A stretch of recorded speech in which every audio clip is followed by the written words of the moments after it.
Shalom Bracha, on va faire nos commentaires sur la paracha Ki Tetse. Commençons par le mot, le nom de la paracha, Ki Tetse. Quand tu sors de où? D'où? C'est la 49e paracha de la Torah.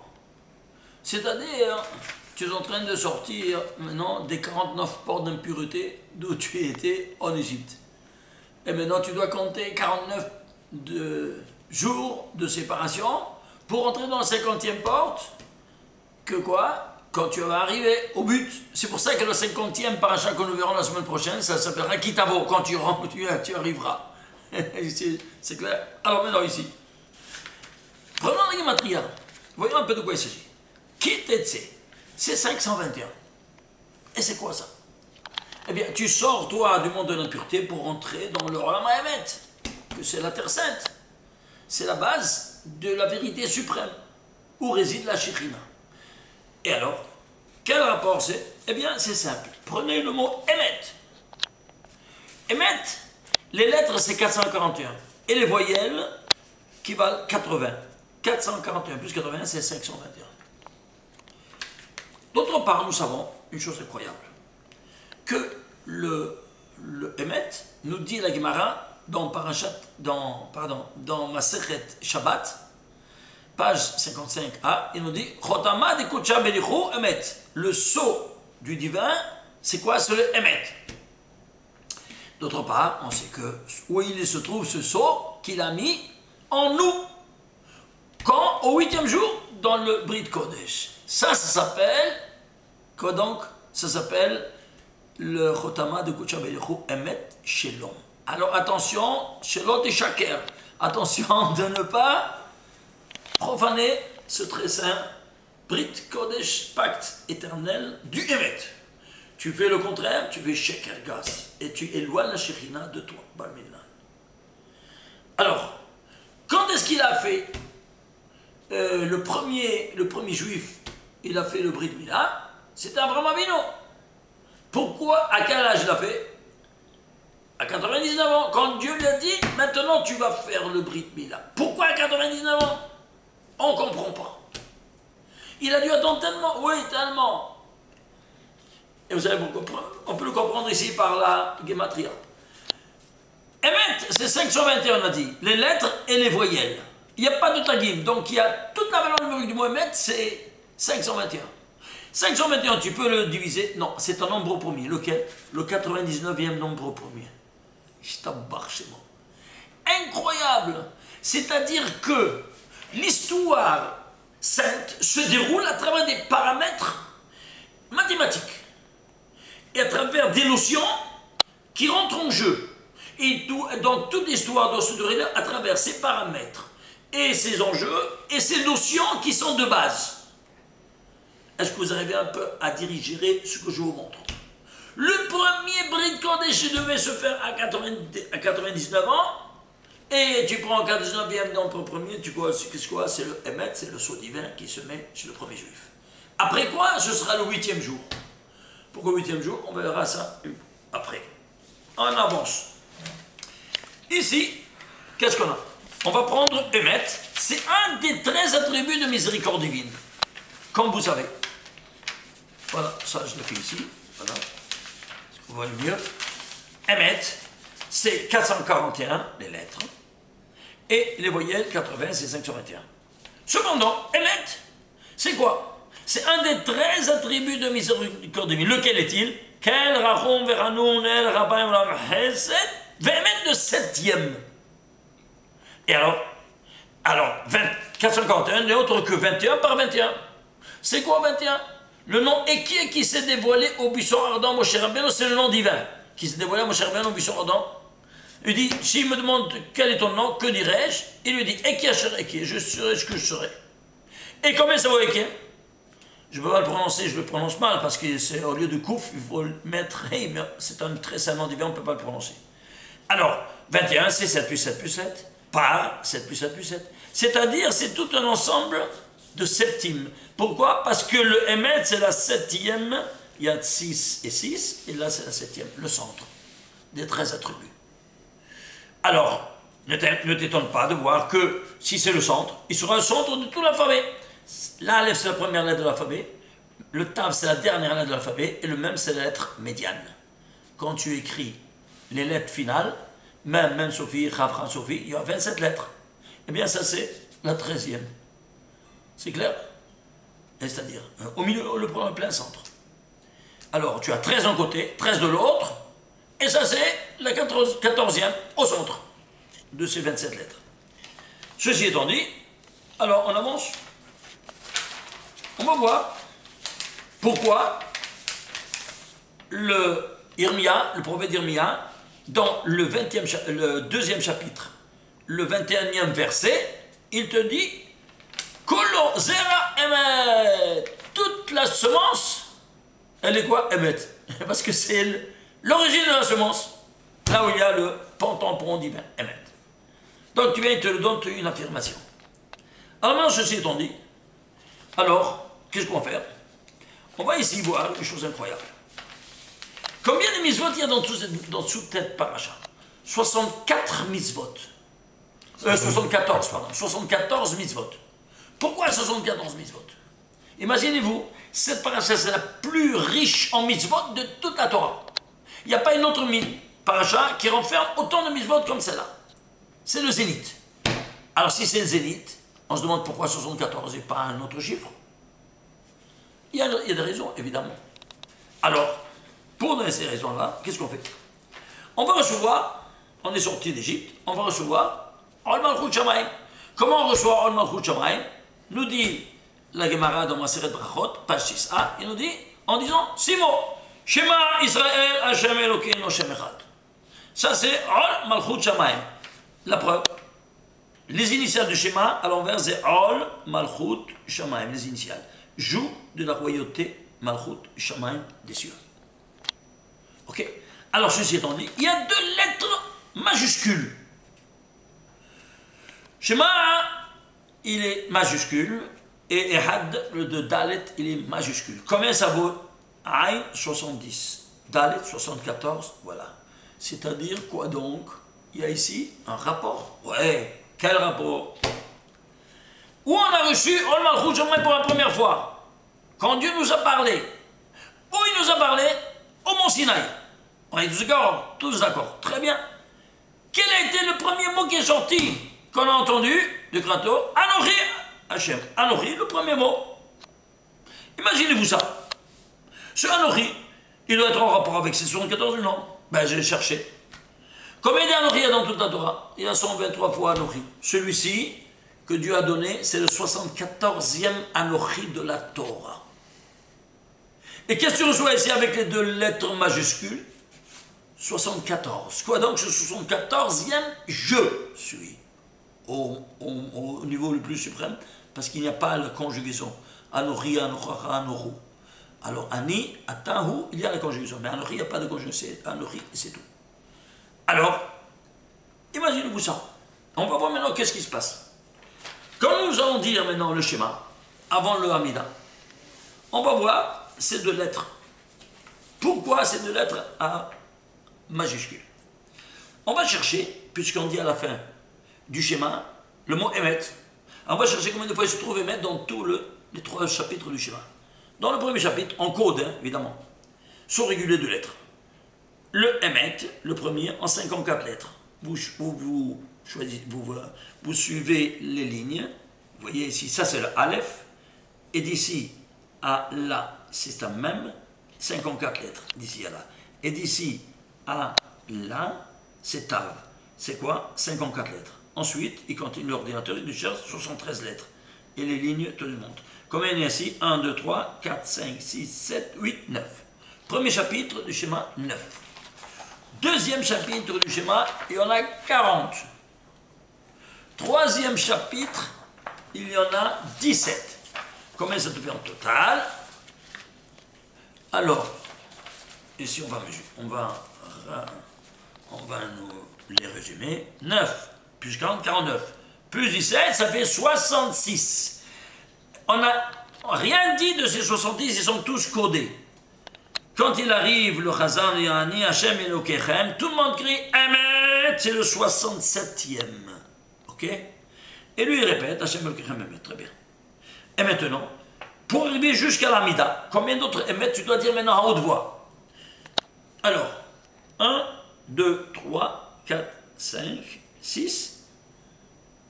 Attendez, excusez-moi. 1, 2, 3, 4, 5, 6, 7. Alors, comment c'est trouvé? 67 plus 7, à haute voix, 74.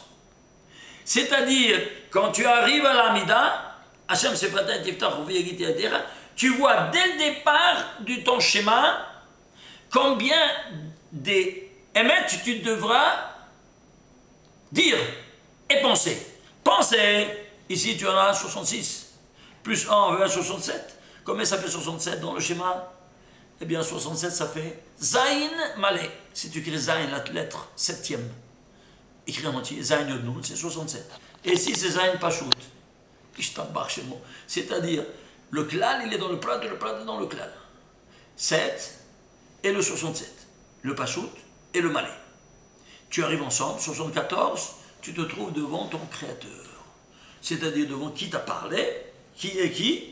Anochi, que c'est le 74e Anochi de la Torah. Vous voyez ces rapports-là? On dirait que nos pères, ils avaient un scanner dans la tête. Ils voyaient combien, et donc ils ont ajouté ici 7 pour compléter, pour arriver devant le trône céleste.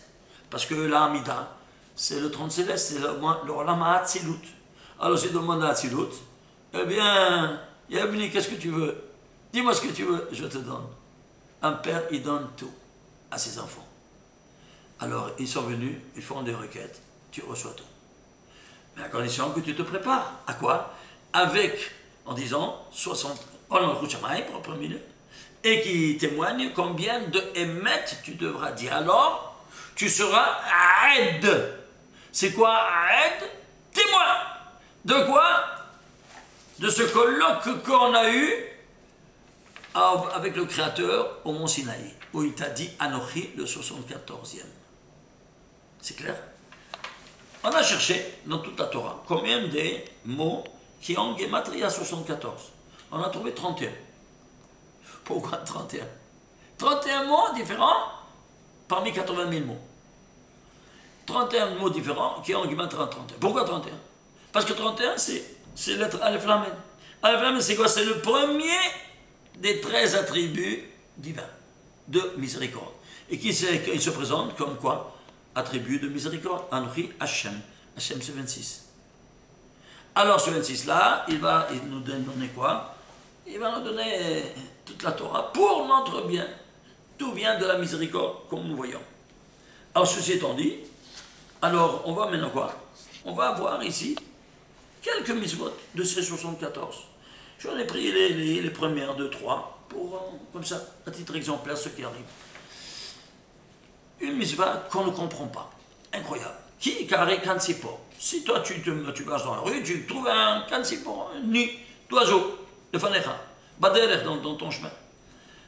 N'importe si c'est dans l'arbre ou bien si c'est par terre, hein, et tu vois que la mère, elle couvre les œufs ou bien elle est avec ses petits poussins.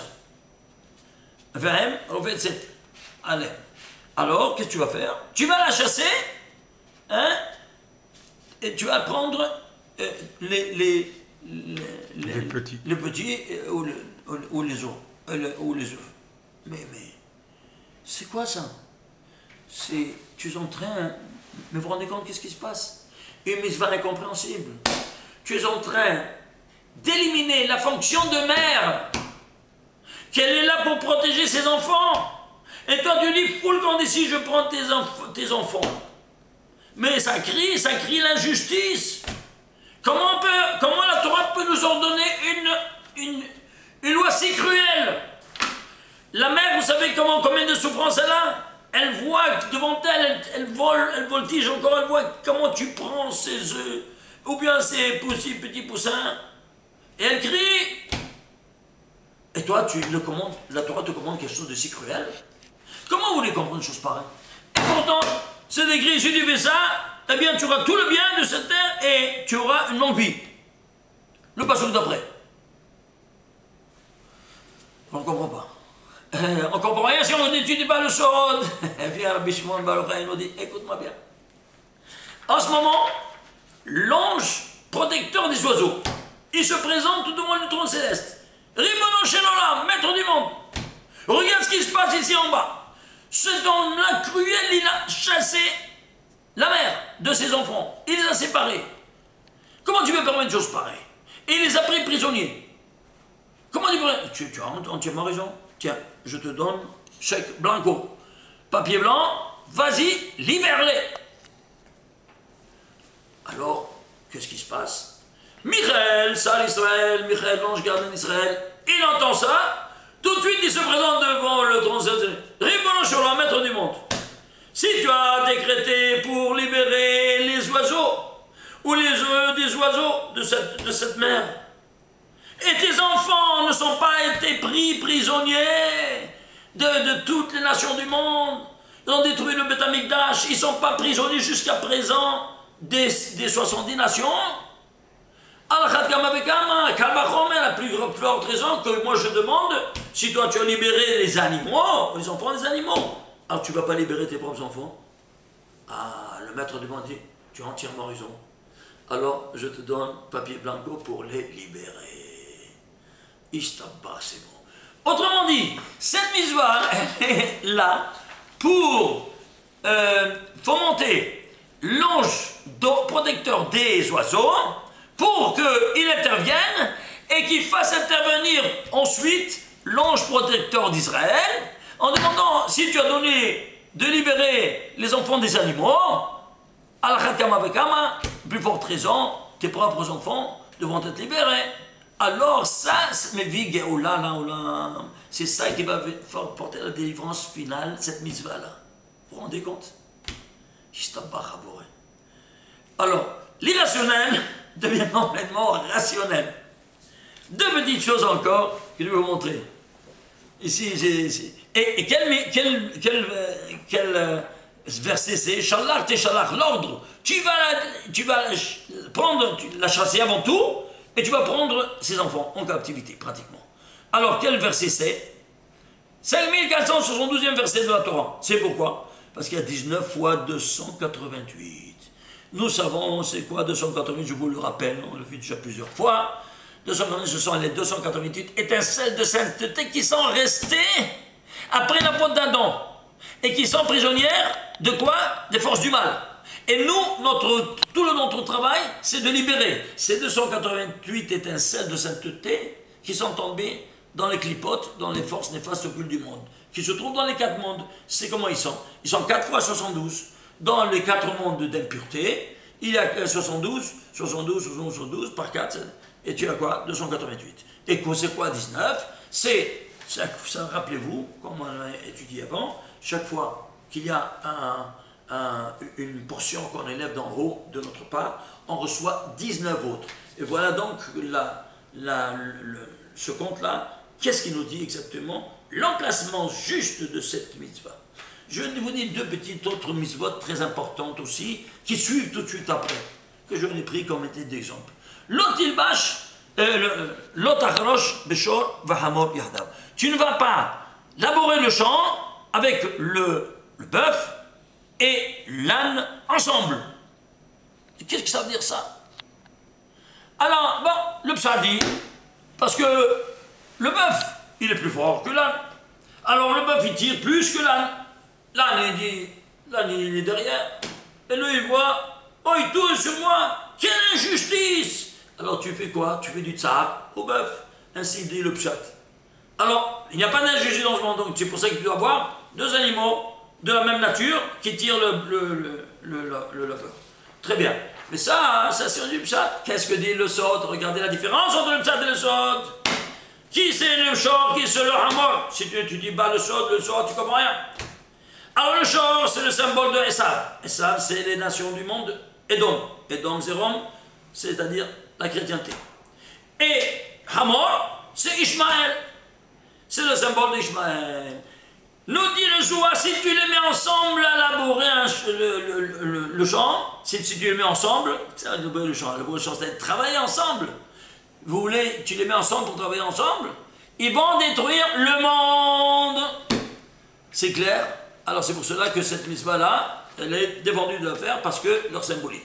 Une troisième petite mitzvah, l'antilba shatnes. Tu ne vas pas porter du shatnes, que ça veut dire? De la laine et du lin ensemble. Qu'est-ce que c'est de la laine ensemble? Ça aussi, une chose incompréhensible. La logique rejette ça. Qu'est-ce que ça veut dire ça, la laine et le lin ensemble? Non, tu ne peux pas. Et pourquoi? Illogique. Il y a illogique jusqu'à ce que, après, nos armées viennent les enseignent. Viens, Midrash Romain, et te dit, d'où ça vient ça? Vous savez d'où ça vient? Des premiers deux frères que Adam Arishon il a enfantés. Caïn et Abel. Caïn, qu'est-ce qu'il était? Il était un agriculteur. Alors il provenait des forces du mal, 99%, et 1% de bien. Abel, le contraire, 99% de bien et 1% de mal. Alors maintenant, qu'est-ce qui se passe? Il a dit, je dois m'approcher devant mon Créateur. Et qu'est-ce qui va m'élever pour s'approcher de mon Créateur? Korban. Mais qu'est-ce que je dois faire comme Korban? Voyons un peu.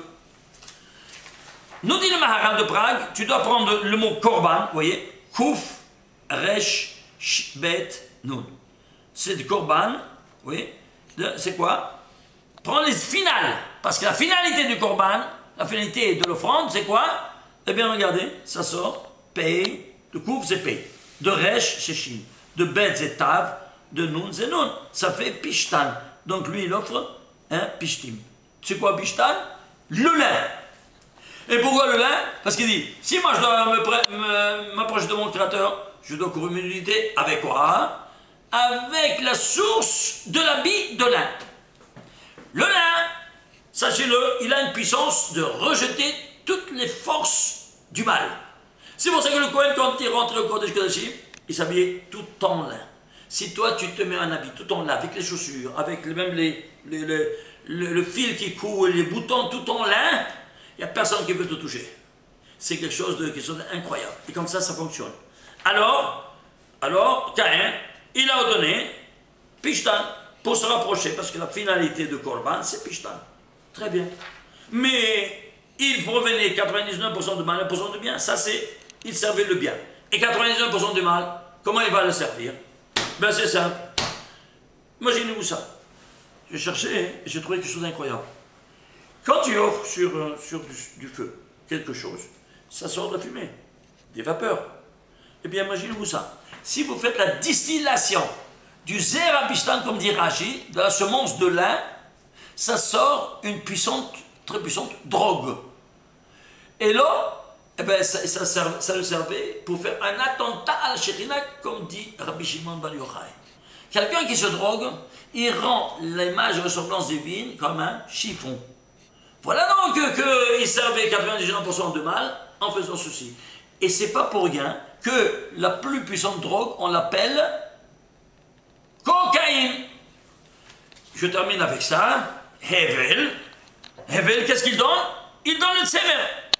Quoi donc? Le tsemer, c'est la laine, c'est-à-dire de son mouton, le meilleur de son berger. C'est-à-dire quoi? La source de l'habit de laine. Et lui, la source de l'habit de lin. Zerabishtan, nous dit Rashi. Alors, tout comme l'assassin, Caïn, ne peut plus se rencontrer avec Hebel sans l'assassiner, la victime, ainsi la dérivée de Caïn, c'est Pishtan. Et la dérivée de Hebel, c'est Tsemer. Hein? Ainsi, leur dérivée deuxième, le lin et la laine ne peuvent plus se tisser ensemble. C'est clair? Shabbat Shalom.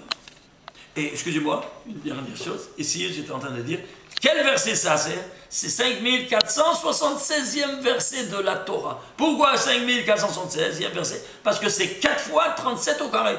37 c'est quoi? C'est Hevel, dans les 4 mondes, au carré, parce que c'est la deuxième fois maintenant qu'on fait le tikkun. La première fois dans le Gan Eden, mais la deuxième fois maintenant, chacun de nous, en observant cette séparation stricte entre la laine et le lin dans tous nos habits profanes, qu'on fait cet acte réparateur.